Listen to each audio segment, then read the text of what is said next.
વડાપ્રધાન મોદીની અધ્યક્ષતામાં હાલ એનડીએની ગઠબંધન સરકારની રચના થઈ છે ત્યારે એવું નથી કે માત્ર પીએમ મોદીના શાસનમાં જ ગઠબંધનની સરકારની રચના થઈ હોય. આ પહેલા પણ ચૌધરી ચરણસિંહની આગેવાની હેઠળ ગઠબંધનની સરકાર બની છે. દેશમાં ગઠબંધનનો આ પહેલો પ્રયોગ હતો જે માત્ર 23 દિવસ ચાલ્યો હતો. વારાણસી લોકસભા બેઠકથી ત્રીજી વખત ચૂંટાયેલા સાંસદ નરેન્દ્ર મોદીએ સતત ત્રીજી વખત વડાપ્રધાન તરીકે શપથ ગ્રહણ કર્યા.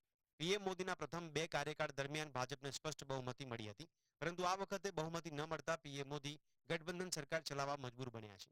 આ પહેલીવાર છે કે જ્યારે પીએમ મોદી ગઠબંધન સરકાર ચલાવશે. આ પહેલા ભાજપની સંપૂર્ણ બહુમતીની સરકાર હેઠળ નરેન્દ્ર મોદી 2001થી 2013 સુધી ગુજરાતના મુખ્યમંત્રી અને 2014થી 2024 સુધી દેશના વડાપ્રધાન રહ્યા હતા. દેશના સંસદીય ઇતિહાસમાં 10 વર્ષ બાદ ગઠબંધન સરકારનો યુગ ફરી પાછો આવ્યો છે, જ્યારે કોઈ એક પક્ષ પાસે સ્પષ્ટ બહુમતી નથી.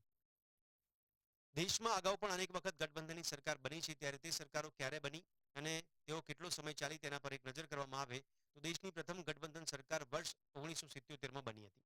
1977માં અનેક પક્ષોએ સાથે મળીને એક પક્ષના ચૂંટણી ચિહ્ન પર ચૂંટણી લડી હતી. દેશમાં આ પહેલી બિન કોંગ્રેસી સરકાર હતી. જીત બાદ મોરારજી દેસાઈ વડાપ્રધાન બન્યા.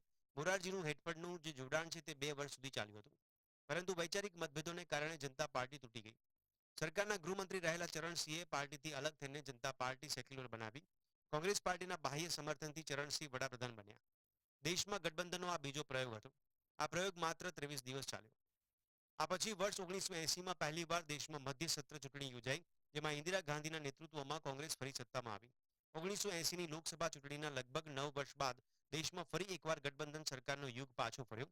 વર્ષ 1989માં વીપી સિંહની આગેવાની હેઠળના જનતા દળે ભાજપ, ટીડીપી, ડીએમકે અને ડાબેરીઓના સમર્થનથી સરકાર બનાવી, પરંતુ વીપી સિંહની આ સરકાર એક વર્ષ પણ ટકી શકી નહોતી. લાલકૃષ્ણ અડવાણીની ધરપકડ બાદ ભાજપે વીપીસી સરકાર પાસેથી સમર્થન પાછું ખેંચી લેતા સરકાર પડી હતી.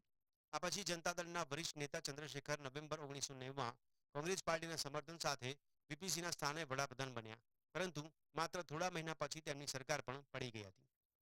વર્ષ 1991ની સામાન્ય પીવી નરસિંહ રાવ જનતા દળના સમર્થન સાથે વડાપ્રધાન બન્યા. નરસિંહ રાવે પ્રથમ વખત 5 વર્ષ સુધી લઘુમતીની સરકાર ચલાવી. ત્યારબાદ 1996માં લોકસભાની ચૂંટણીમાં ઘણા નાના પક્ષોના સમર્થન સાથે અટલ બિહારી વાજપેયીએ વડાપ્રધાન તરીકે શપથ લીધા હતા, પરંતુ તેઓ સંસદમાં બહુમતી મેળવી શક્યા ન હતા અને માત્ર 13 દિવસમાં સરકાર પડી ગઈ હતી.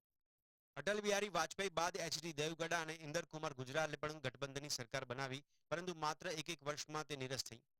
ત્યારબાદ 1998ની લોકસભા ચૂંટણીમાં દેશમાં ફરી એકવાર એનડીએ ગઠબંધનની સરકાર બની. આ સરકાર 13 મહિના સુધી ચાલી. ત્યાર પછી એઆઈએડીએમકે સમર્થન પાછું ખેંચી લેતા સરકાર પડી હતી. આ પછી 1999માં વાજપેયીએ ત્રીજી વખત વડાપ્રધાન તરીકે શપથ લીધા. આ વખતે વાજપેયી સરકારે પોતાનો કાર્યકાળ પૂરો કર્યો. ત્યારબાદ યુપીએ ગઠબંધનના નેતૃત્વ હેઠળ 2004થી 2014 દરમિયાન 2 વખત કોંગ્રેસ સત્તામાં વિરાજમાન થઈ. કોંગ્રેસના સહયોગી દળના સમર્થનથી ડોક્ટર મનમોહન સિંહ વડાપ્રધાન બન્યા.